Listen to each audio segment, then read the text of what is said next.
வீசும்போது திசைகள் கிடையாது. காதல் பேசும்போது மொழிகள் கிடையாது.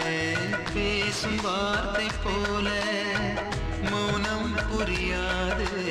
கண்கள் பேசும் வார்த்தை கடவுள் அறியாது. உலவி திரியும் காற்றுக்கு உருவம் தீட்ட முடியாது. காதல் பேசும் மொழியெல்லாம் சப்த கூட்டில் அடங்கா